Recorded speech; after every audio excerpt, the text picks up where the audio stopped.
থমথমে গোপালগঞ্জে গ্রেপ্তার ২৫। বহিরাগতদের তৎপরতা থামাতে ৩ ঘণ্টা বিরতি দিয়ে কাল ফের কারফিউ।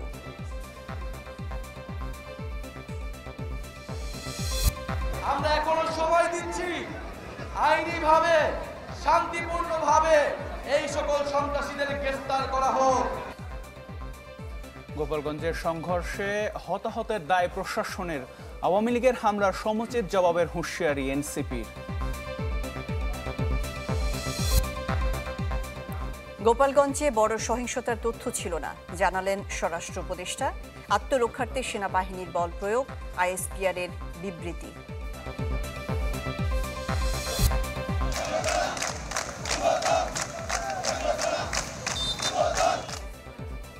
আইনশৃঙ্খলা পরিস্থিতি অবনতিতে যুব দলের বিক্ষোভ, আবেগতাড়িত না হতে এনসিপির প্রতি আহ্বান।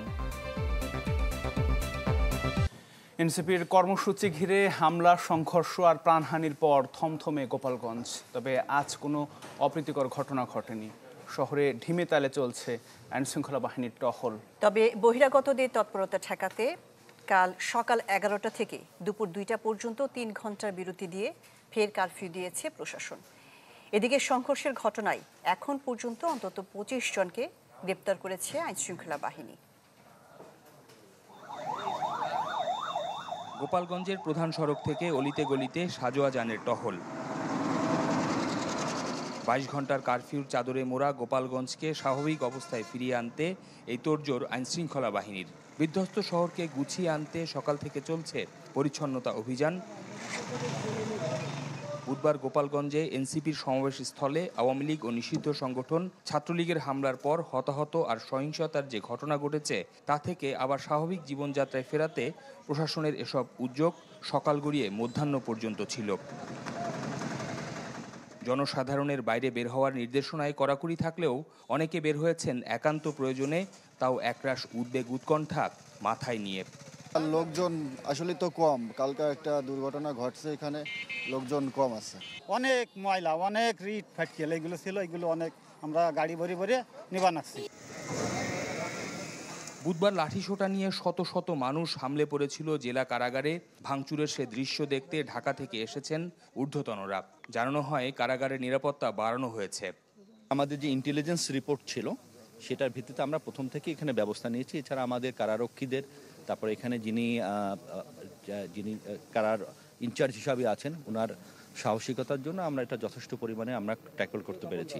বাট এটা হচ্ছে ভেতরের পার্টটুকু, বাইরের পার্টটুকু আমাদের জন্য অলমোস্ট আনটেনেবল হয়ে যাচ্ছিল যদি এখানে আমাদের সেনাবাহিনী, পরবর্তীতে বিজিবি এবং পুলিশরা এসে সহায়তা না করতো। ক্যামেরার সামনে প্রকাশ্যে কিছু না বললেও শহরের সাধারণ মানুষ বলছেন গোপালগঞ্জ বাংলাদেশের অন্য 8-10টা জেলার মতো। একটি দলের তকমা নিতে নারাজ তারা। বিকেলে সার্বিক পরিস্থিতি নিয়ে বিভাগীয় কমিশনারের নেতৃত্বে বৈঠক হয় জেলা প্রশাসক কার্যালয়ে। পরে সংবাদ সম্মেলনে কারফিউ বাড়ানোর সময়সীমা ঘোষণা করা হয়। সার্বিকভাবে যাতে আর পরিস্থিতির অবনতি না ঘটে, এই জন্য আমরা যে কারফিউটা ছিল সেটা আমরা কন্টিনিউ করার সিদ্ধান্ত নেওয়া হয়েছে এবং আগামীকালকে দুপুর 12টা পর্যন্ত সেই কারফিউ বলবৎ থাকবে এবং 2 ঘন্টা বিরতি দিয়ে আবার সেটা পুনরাদেশ না দেওয়া পর্যন্ত সেটা চলমান থাকবে। যারা নৈরাজ্য করবে তাদের বিরুদ্ধে কঠোর ব্যবস্থা নেওয়ার হুঁশিয়ারি পুলিশের। যারা দুষ্কৃতিকারী রয়েছেন, যারা এই গতকালকে এই অনাকাঙ্ক্ষিত ঘটনার পিছনে যারা জড়িত ছিলেন, তাদেরকে আমরা অবশ্যই আইনের আওতায় আনবো। অব্যাহত থাকবে।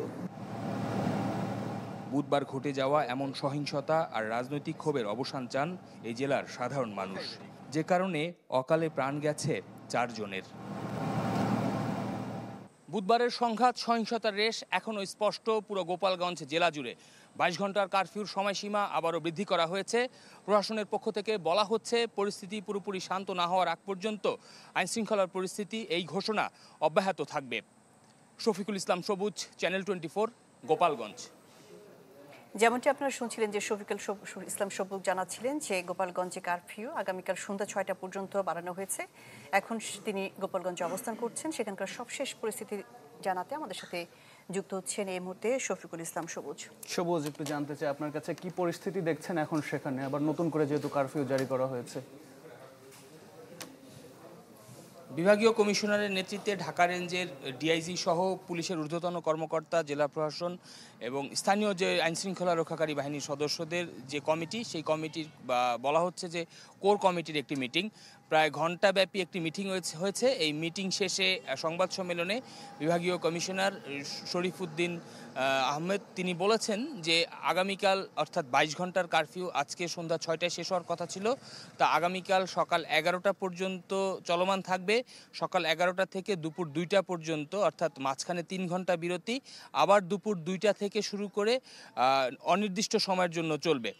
তো আমাদের প্রশ্ন ছিল সেই অনির্দিষ্ট সময় কি সন্ধ্যা 6টার পরে ঘোষণা করা হবে কিনা, বা এর আগে অবশ্য স্থানীয় প্রশাসনের পক্ষ থেকে ঘোষণা দেওয়া হয়েছিল যে সন্ধ্যা 6টার মধ্যে শেষ হবে, কিন্তু শেষ বেলায় অর্থাৎ সংবাদ সম্মেলনের শেষ বেলায় এসে বলা হচ্ছিল যে কালকে বিকেল 2টা থেকে শুরু করে কারফিউ চলমান থাকবে, পরবর্তীতে বাড়ানো কমানো কিংবা স্থগিত করার বিষয়ে রাতে আসলে সংবাদ সম্মেলন করে, অর্থাৎ কালকে বিকেলে সংবাদ সম্মেলন করে জানানো হবে।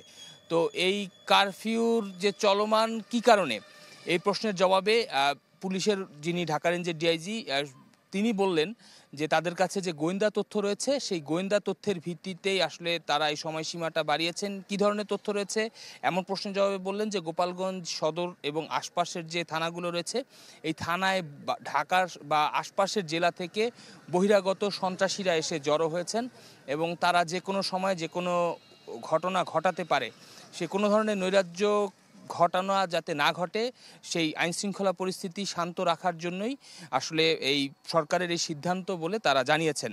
এবং সকাল থেকেই কিন্তু আমরা দেখছিলাম যে সকাল 11টা পর্যন্ত মোটামুটি শহরে পুলিশ কিংবা সেনাবাহিনীর টহল খুব একটা ছিল না। বেলা বাড়ার সাথে সাথে কিন্তু সেই টহলের পরিমাণ অনেক বেড়েছে আমরা দেখেছি, এবং পুরো শহরের যে রাস্তা দিয়ে এপিসি যায় সেই সড়কের মধ্যেও আসলে কিন্তু সেনাবাহিনীর টহল আমরা দেখেছি। এবং এখন পর্যন্ত এই গতকালের যে সহিংস ঘটনা, এই ঘটনায় এখন পর্যন্ত 25 জনকে বা 25 জনের অধিক আসামি গ্রেফতার হয়েছে। তবে মামলার বিষয়ে কিন্তু পুলিশের ঢাকা রেঞ্জের অতিরিক্ত ডিআইজি বললেন যে এখনও মামলা চলমান, যে কোনো সময় প্রক্রিয়াধীন, যে কোনো সময় মামলাটি দায়ের করা হবে। তবে যারা মারা গেছেন যে 4 জন, তাদের পরিচয় নিশ্চিত হওয়া গেছে কিনা এই বিষয়ে নাম তারা সরকারিভাবে এরই মধ্যে ঘোষিত হয়েছে, তবে তাদের রাজনৈতিক পরিচয় কিংবা অন্য কোনো পরিচয় সেই বিষয়ে কিন্তু পুলিশের পক্ষ থেকে স্পষ্টভাবে কিছু জানানো হয়নি। জি সবুজ, অনেক ধন্যবাদ যুক্ত হবার জন্য। জানাবো পরের খবর। গোপালগঞ্জের সংঘর্ষের ঘটনায় 4 জনের মৃত্যুর দায় সরকার ও প্রশাসনের। ফরিদপুরে জুলাই পদযাত্রায় এ মন্তব্য করেছেন জাতীয় নাগরিক পার্টির আহ্বায়ক নাহিদ ইসলাম। এ সময় জড়িতদের বিরুদ্ধে দ্রুত ব্যবস্থা নেয়ার দাবি জানিয়েছেন তিনি। অন্যথায় গোপালগঞ্জে আবারও মার্চ কর্মসূচির হুঁশিয়ারি দিয়েছেন তিনি।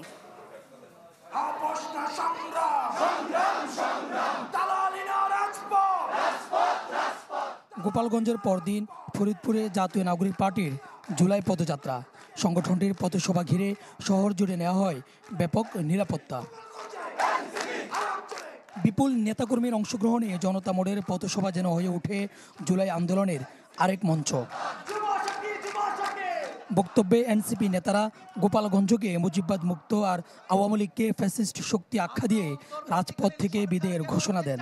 বলেন ভারতের মদদে আবারও আওয়ামী লীগকে ফিরিয়ে আনার চেষ্টা হলে তা প্রতিহত করবে জনগণ।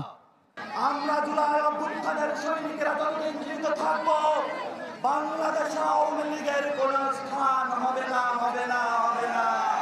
রাতের ভোটের একদলীয় ডামি নির্বাচন করে বাংলাদেশের গণতন্ত্রকে হত্যা করেছে সেই আওয়ামী লীগ বাংলাদেশের গণতান্ত্রিক রাজনীতিতে আর কোনো সুযোগ পেতে পারে না।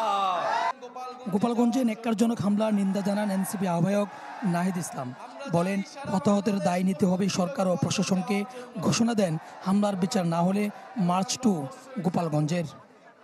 আমরা এখনো সময় দিচ্ছি, আইনিভাবে শান্তিপূর্ণভাবে এই সকল সন্ত্রাসীদের গ্রেফতার করা হোক। আর না হলে আমরা অবিলম্বে গোপালগঞ্জে এবার মার্চ করব, এবং এবার কিন্তু আমরা ফিরে আসার জন্য মার্চ করব না। গোপালগঞ্জের মাটি ও জনগণকে মুজিববাদ থেকে সম্পূর্ণভাবে চিরতরে মুক্ত করে তারপরে ফিরে আসব। নাহিদ ইসলাম জানান, হামলায় বন্ধ হবে না এনসিপির পদযাত্রা। 64 জেলায় কর্মসূচি শেষেই ঘরে ফিরবেন তারা, যার চূড়ান্ত কেন্দ্র 3 আগস্ট ঢাকার কেন্দ্রীয় শহীদ মিনার। 64টা জেলায় পদযাত্রা না করে আমরা ঘরে ফিরবো না। ফরিদপুর থেকে বিকেলে রাজবাড়ী পৌঁছায় এনসিপির জুলাই পদযাত্রা। দেশের মানুষের সমস্যা সমাধানের প্রতিশ্রুতি পূরণ না হওয়া পর্যন্ত রাজপথ না ছাড়ার প্রত্যয় জানান নাহিদ ইসলাম। যারা বাংলাদেশকে দিল্লির হাতে তুলে দিয়েছিল, বাংলাদেশকে তাবেদারি রাষ্ট্রে পরিণত করেছিল, তাদের হাত থেকে রক্ষা করে সার্বভৌম বাংলাদেশ প্রতিষ্ঠা করতে হবে। সুলতান মাহমুদ আরিফ, চ্যানেল 24, রাজবাড়ী। গোপালগঞ্জের পথসভায় হামলার প্রতিবাদে দেশের বিভিন্ন স্থানে বিক্ষোভ করেছে এনসিপি। বিকেলে রাজশাহী নগরীর গণকপাড়া দলীয় কার্যালয় থেকে বের করা হয় মিছিল। বেশ কয়েকটি সড়ক ঘুরে সাহেব বাজার গিয়ে শেষ হয়। পরে সংক্ষিপ্ত সমাবেশে বক্তারা বলেন, হামলার সাথে জড়িতদের দ্রুত শাস্তির আওতায় আনতে হবে, অন্যথায় কঠোর আন্দোলনের হুঁশিয়ারি দেওয়া হয়েছে। খুলনার শিববাড়ি মোড়ে বিক্ষোভ করেন এনসিপি নেতাকর্মীরা। বের হওয়া মিছিল নগরীর বিভিন্ন সড়ক প্রদক্ষিণ করে। নেতাকর্মীরা স্লোগান দিতে থাকেন আওয়ামী লীগের হামলার বিরুদ্ধে। এছাড়া বরিশাল, টাঙ্গাইল সহ বিভিন্ন স্থানে পালিত হয় একই কর্মসূচি।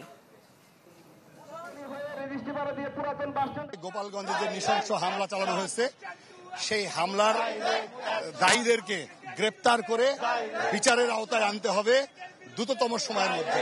এটাই মূলত আমাদের দাবি। আমাদের যে বিপ্লবী নেতৃত্ব, তাদের উপর যদি কোনো ধরনের ফুলের টুকা দেওয়া হয়, সেটা বাংলাদেশের মানুষ বরদাস্ত করবে না। যতদিন পর্যন্ত দানববাদের পতন না হবে, মুজিববাদের বিষ বাষ্প মুক্ত না হবে, ততক্ষণ পর্যন্ত এই যুদ্ধ চলছে, চলবে। ওয়ার্ল্ড ক্লাস ইনোভেশন নিয়ে এখন দেশের সীমানা পেরিয়ে পৌঁছে গিয়েছে 50টিরও বেশি দেশে। গোপালগঞ্জে এনসিপির পদযাত্রায় এত বড় সহিংসতার তথ্য গোয়েন্দাদের কাছে ছিল না বলে জানিয়েছেন স্বরাষ্ট্র উপদেষ্টা।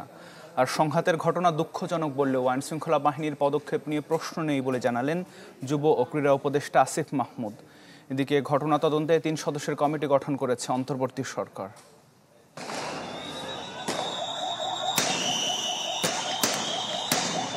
গোপালগঞ্জে জাতীয় নাগরিক পার্টি সমাবেশের দিনভর দফায় দফায় হামলা চালায় আওয়ামী লীগ ও নিষিদ্ধ ছাত্রলীগের নেতাকর্মীরা। এ ঘটনায় 4 জনের মৃত্যু হয়। এ পর্যন্ত গ্রেপ্তার হয় বেশ কয়েকজন।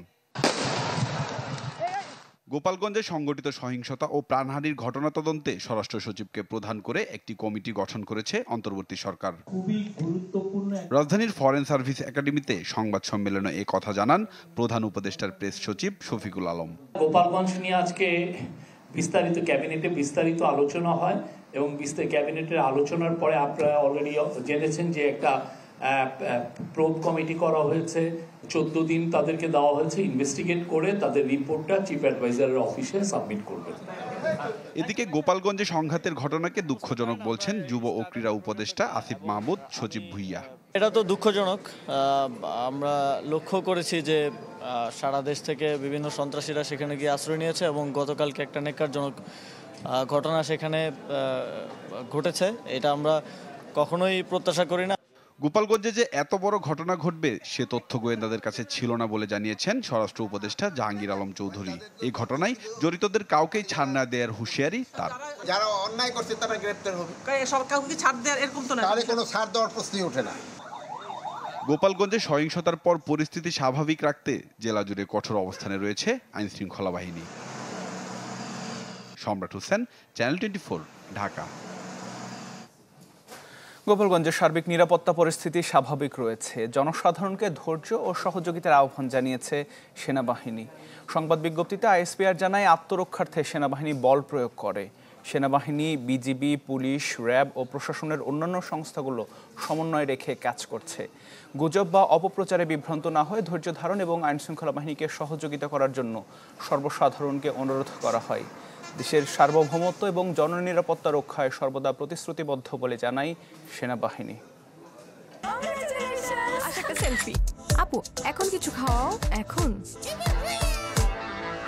ইভিনিং এ চরম ক্রেভিং, চাই কিছু এক্সাইটিং। মিস্টার নুডলস হয় কুকিং, টেস্ট হয় amazing. Mister noodles, amazing test. Mister noodles,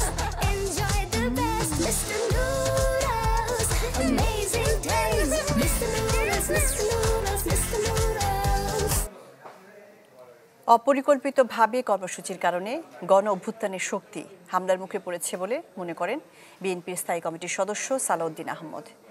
আবেগ তাড়িত হয়ে কোনো সিদ্ধান্ত না নিতে এনসিপির প্রতি আহ্বান জানিয়েছেন তিনি।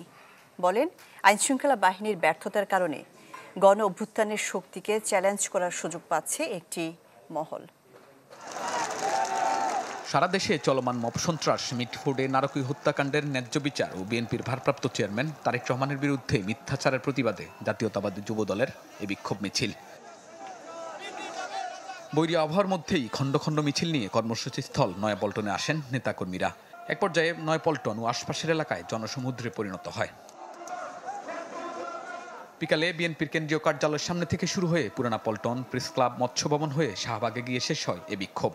বাংলাদেশ যে একটা মবক্রেসিতে পৌঁছে গেছে, এর থেকে বের হবার জন্য নির্বাচনী এই সমস্যার সমাধান করতে পারবে।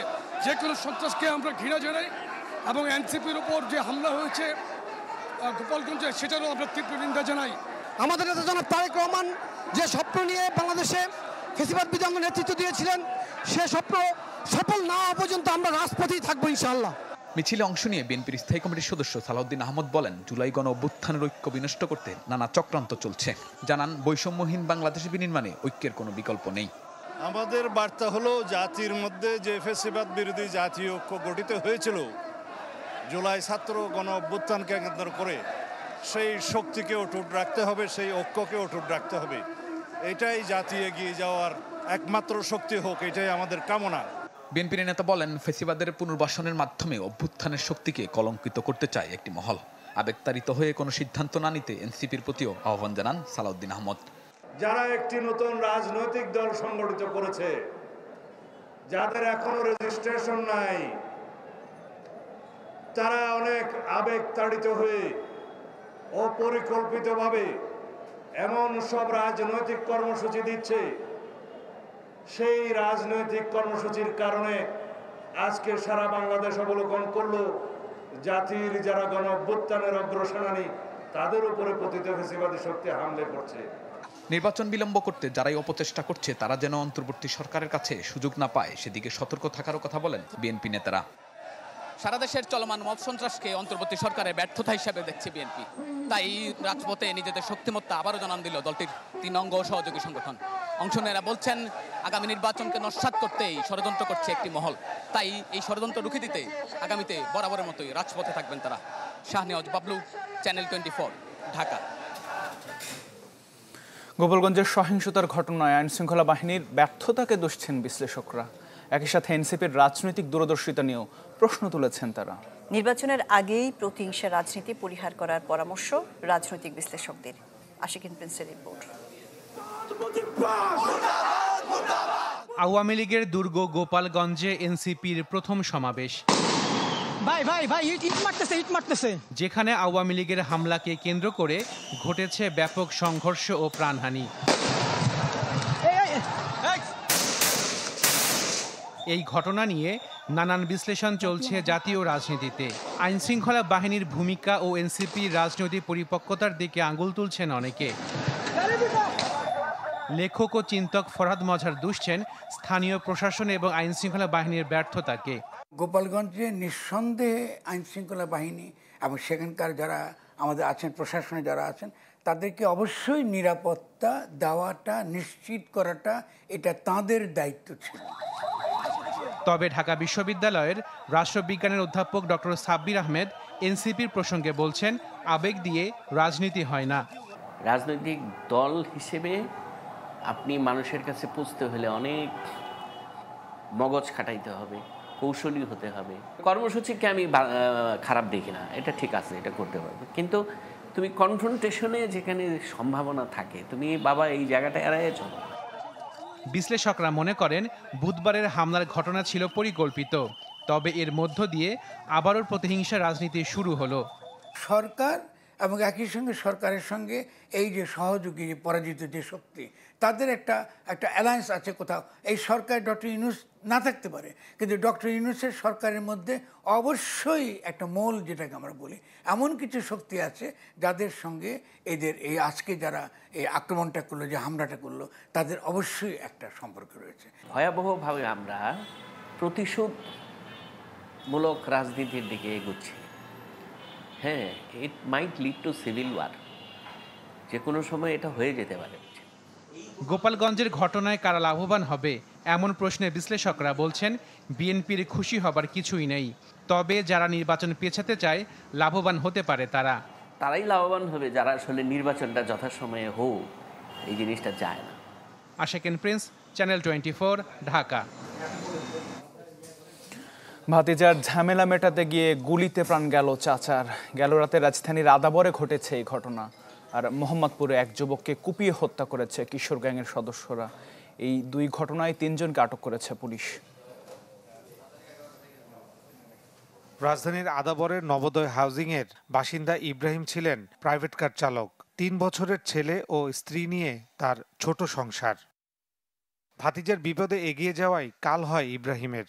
ডিমের দোকানে কাজ করা তার ভাতিজার সাথে ঝামেলা চলছিল দোকান মালিক সজীবের। তা মেটাতে গিয়ে বাকবিতণ্ডার পর শুরু হয় হাতাহাতি। এক পর্যায়ে সজীব গুলি করলে মারা যায় ইব্রাহিম।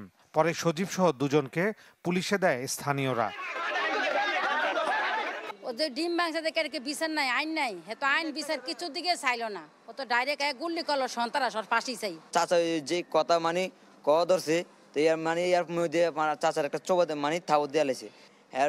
এদিকে একটা ব্যাগ ছিল, ব্যাগের তেনে পরে গুলি বাইর করে পরে আমার চাচার গুলি করে দিছে। এদিকে মোহাম্মদপুর চাঁদ উদ্যানের লাউতলায় আলামিন নামের এক যুবককে কুপিয়ে হত্যা করেছে কিশোর গ্যাংকের সদস্যরা। স্থানীয়রা জানায় আলামিন ছিলেন পুলিশের সোর্স। তো আলামিনে ওর মায়ের বললাম আমার 20 টাকা দাও, আমি 10 মিনিট পর আসতে আছি। 10 মিনিটের কথা বললে গেল, মাত্র মনে হয় 10-15 মিনিট হয়েছে। আবার একটা ফোন আইছে অন্য নাম্বার থেকে যে আলামিনের কারা যেন মারিয়া ফেলাই থেকে গেছে। এই ঘটনায় গিট্টু রিপন নামের একজনকে গ্রেপ্তার করেছে পুলিশ। আলাদা 2টি খুনের ঘটনায় চাপা আতঙ্কে আছে এলাকাবাসী। ফয়সাল হোসেন, চ্যানেল 24, ঢাকা। সন্ধ্যা 7টার খবরের পর্যায়ে একটা বিরতি নিচ্ছি। ফিরছি একটু পরেই, সঙ্গেই থাকবেন।